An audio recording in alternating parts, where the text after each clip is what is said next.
This past Sunday, Microsoft took to the main stage to host their own showcase, separate, but still a part of Summer Game Fest. Not only did they show off 30 unique titles releasing throughout 2024 and 2025, but dare I say, this was an event that put all other gaming showcases to shame. My name is Kodiak, this is Legacy Gaming, and today we're sharing what we think are the 10 games with the most potential based on what we saw at the Xbox Showcase.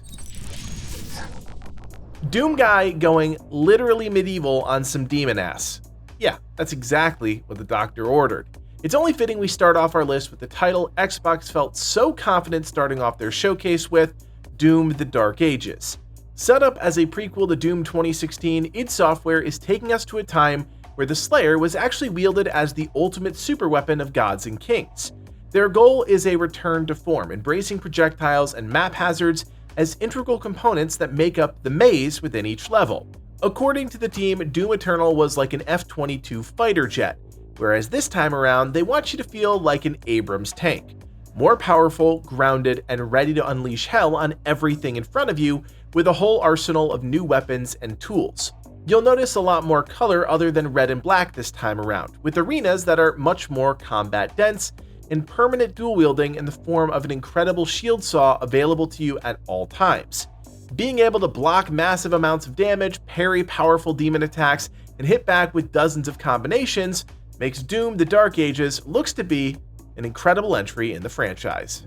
When it comes to leaving a mark, very few companies do presentations better than Treyarch, and their full reveal of Call of Duty Black Ops 6 honestly had us really interested this time around.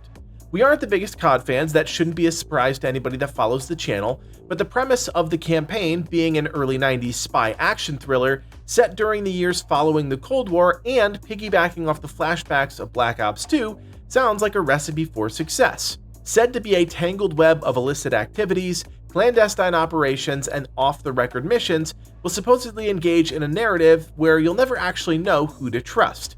Sign me up.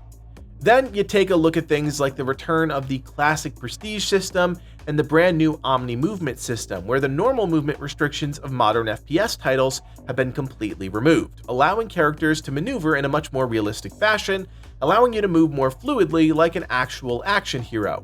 This is also functional across all of the game's content offerings, including a massive amount of multiplayer maps and modes, as well as the return of zombies.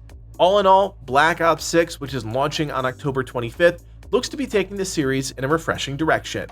Expedition 33. Man, this title came out of absolutely nowhere, and frankly, we couldn't be more excited. The premise? Each year, a being known as the Painter repaints a number one value lower. Each time this happens, everyone of that age ceases to exist. As you can imagine, this will have claimed the lives of everyone upon reaching 0. At the same time, each year an expedition is sent out to try and put an end to this being, which ultimately fails, and now, it's your turn. Honestly, this is a wild and unique concept, and coupled with such compelling art direction, this is a recipe for a fantastic game. It genuinely feels like a solid modern competitor to classic turn-based RPGs like Final Fantasy, with over-the-top environments, flashy, fluid combat, and larger-than-life boss battles. I especially want to draw attention to the UI systems during combat and how smooth they look. It's a part of the game's art direction that normally goes largely unnoticed, but when it's done so well and blended with the action, it really stands out and elevates the title. When all is said and done, Expedition 33, in our opinion, has the potential to be one of those breakout titles come 2025. Before the showcase, I was really hoping we'd see gameplay for South of Midnight. This is a new IP by Compulsion Games, and it first captured my attention last year with a cinematic reveal that just intrigued me. You play as Hazel, and this adventure that stretches between reality and fantasy takes place in the Deep South. The gameplay revealed sold me on the concept. Within the first few seconds of the trailer, we're seen riding on the back of a massive catfish. At another point in the trailer, we see a mountain-sized alligator. It's Southern Gothic meets high fantasy, and that's just something I don't think we've ever seen before. The combat feels rooted in action, lots of attacks, and plenty of flourishes, allowing you to chip away at the enemy's health pool while you weave together physical and magic attacks all together. The game continues to just intrigue me, and while I am nowhere close to endorsing it full-throated, this game certainly has grabbed my attention. Kill all gods. That is a bold way to set up a title, but in Flintlock Siege of Dawn, you're all that stands in the way of gods and their armies from unleashing complete destruction on the land of Kian. You'll wield powerful melee weapons, explosive firearms, and a number of mystical abilities in this new Soulslight, where a mysterious fox-like companion joins you on your quest for vengeance against the gods. We were honestly lukewarm on the title when it was first revealed, but since then, the combat and visual design choices at this showcase have all but sold us. It looks fast, fluid, and downright fun, especially if combat really does play out like it was showcased. We don't have to wait too long for this one either, slated for a July 18th release date and a full demo already live at Steam Next Fest. So, if you've been waiting to go hands-on and form your own opinion, don't miss that opportunity. This might surprise you guys to find out, but Livid and I are actually huge fans of the RTS genre, which sadly has been falling by the wayside more often than not as of late. Age of Mythology Retold is one we have been hotly anticipating, not only a release date slated now for September 4th, but also eagerly awaiting any ounce of gameplay. Livid stands by his claim that Age of Mythology was one of the best RTS games ever released. It had a truly unique way of progression through tech trees and worshipping different gods unique to each race, and based on your choices, you'd gain or lose access to specific units, technologies, and abilities to use during combat.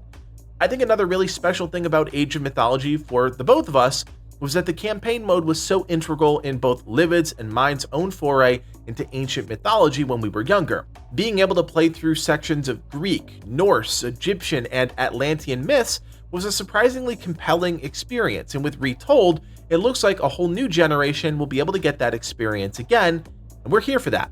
If you've been hankering for a solid classic RTS title to play and you've never given Age of Mythology a shot, I think Retold on September 4th might be for you.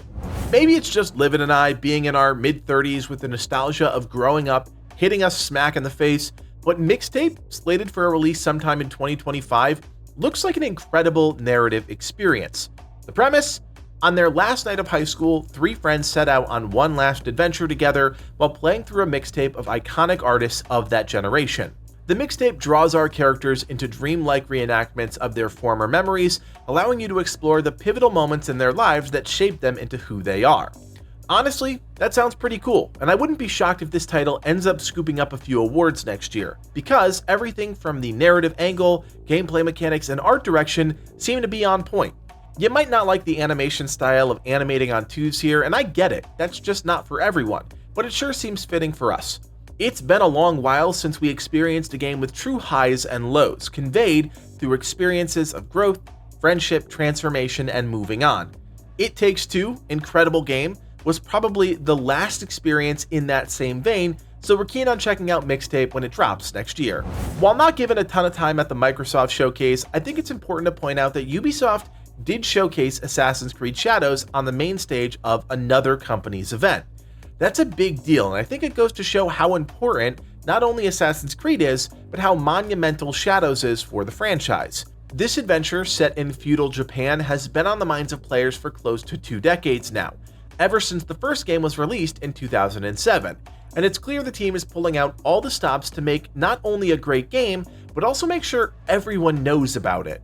What's crucial for the team is to balance the assassin elements with the RPG elements, something they've been struggling to do perfectly since shifting to a different style back with Assassin's Creed Origins.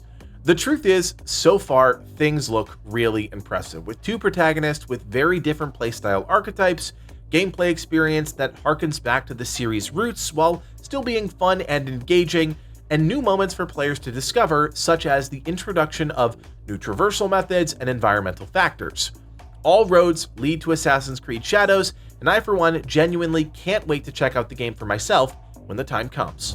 When it comes to Stalker 2, Livid and I were legit worried it was doomed to be stuck in development hell given the whole war in Ukraine.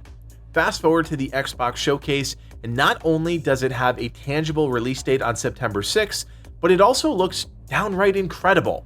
If you're at all interested in first-person shooters, immersive sim horror titles, or post-apocalyptic dark science fiction, Stalker 2 delivers on those 3 fronts. Set in the post-apocalyptic Chernobyl exclusion zone, you'll play a major part in a supposed non-linear story that ultimately decides the fate of the entire zone. You'll need to use a tactical approach against all the enemies you come across due to Stalker 2's advanced AI systems and realistic approach to weapon combat. Your actions in the zone and the people within it will have a rippling impact across your entire experience. You'll even lean into immersive survival mechanics, searching and consuming rare and valuable supplies, food, drinks, medicine, and more, all while dealing with mutated enemies and deadly anomalies blocking your path. I'll say it again, I'm not wild about mech games. Giant robot suits and breakneck speed just never click for me, but Mecha Break really seems to be a title to keep your eyes on. What can only be described as Gundam meets Zone of Enders, the combat and content offerings here get even me a bit excited. You'll be able to pick from a lineup of mechs, a few examples including Assault, Melee, Sniper, Reconnaissance, and Support, all featuring their own unique playstyle, strengths, and weaknesses. You'll then take these base mechs even further, fully customizing their paint jobs, armor, internal framework, and weaponry, resulting in each mech you come across on the battlefields distinct to that pilot. Players will have access to either an arena-based PvP mode with squads of 3 or 6, or an intense 48-player Battle Royale combat mode where you'll go up against environmental enemies both big and small as you try to avoid ambushes, evade massive pole storms, and seize spoils of victory, all while trying to outmaneuver your fellow pilots. Additionally, each pilot features a unique story you'll be able to explore along the way. All in all, this mech game looks like one that could have some serious staying power. We also wanted to briefly touch on Fable and Perfect Dark, both of which are games that are bringing our childhoods into a modern generation. The cinematics and hybrid gameplay sections were awesome in both of these reveals, especially the Mirror's Edge-like traversal and combat sections of Perfect Dark, but we'd be lying if we said we were sold on them quite yet. We need raw, full-length gameplay for both of these titles, especially Fable, and with 2025 being the targeted release window for both of them, it'll probably still be a hot minute before we truly see what these teams are cooking up. While we only talked about a third of the total titles revealed at the Xbox showcase, the through line for the ones we focused on was their significant amount of promising gameplay to back up their reveals. That doesn't mean, however, that there weren't a ton of other promising titles out there. State of Decay 3 will hopefully be that perfect, refined co-op experience that we're truly missing in the first two titles. Starfield's Shattered Space expansion looks to finally give deeper depth to House Va'ruun and the Great Serpent, just one instance of depth and uniqueness that was sorely missing from Starfield's base game at launch. The Gears of War E-Day announcement was a direction we were not expecting, but we'd be lying if we said we weren't also excited to explore that period in the Gears franchise and finally have Dom and Marcus back side by side. Finally, there's Indiana Jones and the Great Circle, which seems to be shaping up nicely from a cinematic story perspective, but we still aren't entirely sold on what gameplay that we've seen. Like I said in the intro, this was an incredible showcase that provided so many answers to what is coming, but it did also open up a whole new can of worms in terms of when are we going to see even more new announcements. We will be right here with you every step of the way, now and in the future, so if you like videos like this and you want more of them in your feed, do me a solid, hit that thumbs up, and consider subscribing. My name is Kodiak, and from everyone here at Legacy Gaming, thanks for watching, and play on.